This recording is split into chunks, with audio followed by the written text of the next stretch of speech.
So I have to say, I am so tired of talking about CNN, but I can't, there's actually some real news. Trump is traveling overseas. He was in Poland today, and he's now in Germany, which should be really interesting. And, it's important that Trump is in Poland because Poland feels quite reasonably under threat from our old friend, the Ruskies. The Russians, they have moved into the Ukraine, into Crimea, and Eastern Europe feels like, oh no, they're coming back. And they want to hear that, Donald Trump is going to support NATO and going to support their protection, but also because Poland is the conservative outsider in the EU, and the EU is fighting with them about taking more Muslim refugees. And people in Poland have never been shy about not wanting people to come in to their country. And they're just saying, no, these people don't like us. And of course, that is part of Trump's appeal. So first of all, you've got a lot of things going on. You got the North Korea interballistic missile thing, and now how are we going to respond to that? And Trump's over there and he gets asked, what's he going to do on North Korea? So let's listen. I just want you to hear the way the press reacted. Here's the press conference he gave with the president of Poland, Andrzej Duda, I think his name is. If that's from the Camptown races, I think that's after that. They named Duda. Oh, that's Duda. I'm sorry. Duda making funny name jokes. That's so low. Don't laugh at those, Jay. It just encourages me. All right. So they asked him what he's going to do about North Korea, and here is his important reply. As far as North Korea is concerned, I don't know. We'll see what happens. I don't like to talk about what I have planned, but I have some pretty severe things that we're thinking about. That doesn't mean we're going to do them. I don't draw red lines. President Obama drew a red line, and I was the one that made it look a little bit better than it was, but that could have been done a lot sooner, and you wouldn't have had the same situation that you have right now in Syria. That was a big mistake. But I think we'll just take a look at what happens over the coming weeks and months with respect to North Korea. It's a shame that they're behaving this way, but they are behaving in a very, very dangerous manner, and something will have to be done about it. So here's the president of the United States talking about a nuclear power. We've got some pretty severe things on the table. He says something's got to be done. You would think this would be the headline. No, because now the reporter, he's an American conservative reporter. Now he asks him about what's going on with CNN and Trump lets fly. I think what CNN did was unfortunate for them. As you know now, they have some pretty serious problems. They have been fake news for a long time. They've been covering a very dishonest way. Do you have that also, by the way, Mr. President? But CNN and others, I know others. NBC is equally as bad, despite the fact that I made them a fortune with The Apprentice, but they forgot that. But I will say that CNN has really taken it too seriously, and I think they've hurt themselves very badly. Very, very badly. And what we want to see in the United States is honest, beautiful, free, but honest press. We want to see fair press. I think it's a very important thing.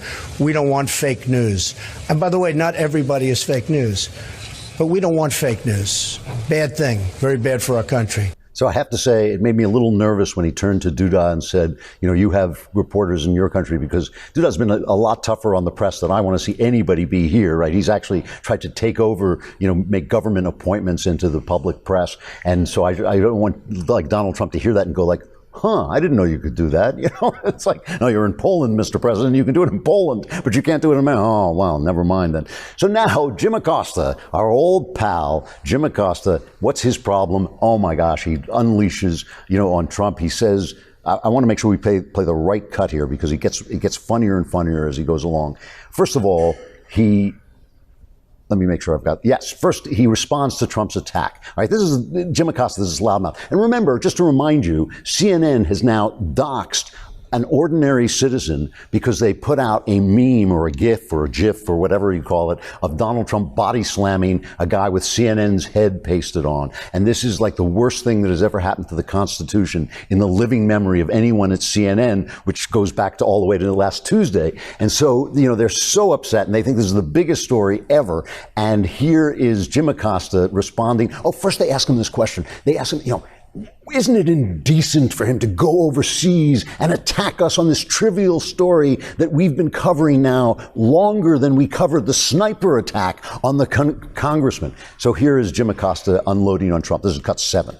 Unfortunately, this was not a surprise at all that the president would take the first question from an American reporter during his foreign trip here, and that it would be from the friendly news media, friendly reporter who teed up a question about CNN. For the president to go off on CNN as fake news, to me, just made this entire spectacle seem like a fake news conference. This was not an attempt by the president to seek out a question from somebody who was going to challenge him on the issues. David Martosco and I have known each other for a long time. He covered Donald Trump out on the campaign trail. I think he's a really good guy. But in this instance, I think the conservative news media was being used here, and I do think that's unfortunate. What I love about this is, like, he unleashes on the president. The president is actually making news overseas and doing this, and he unleashes on the guy. He says, oh, it's fake news. It's a fake news conference, the whole thing. And he goes on. Now he goes into the famous CNN two-step. All right, this is the dance. Step 1 is you put your foot in your mouth. Step 2 is you shoot yourself in the foot, thereby blowing your own head off. Because now Acosta makes an utter fool of himself. Now he goes after the president about fake news. Listen to this. This is amazing. This is the other Acosta cut.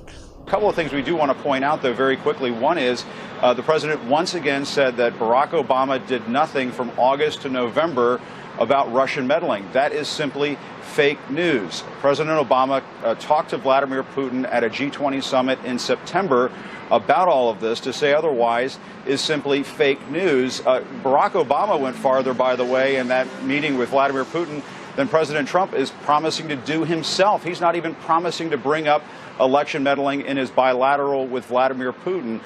So for the president to say, well, Barack Obama did nothing, he is at this point promising to do less than nothing on that front. The other thing that was fake news coming from President Trump is when he said, well, I keep hearing it's 17 intelligence agencies that say Russia meddled in the election. I think it's only 3 or 4. Where does that number come from?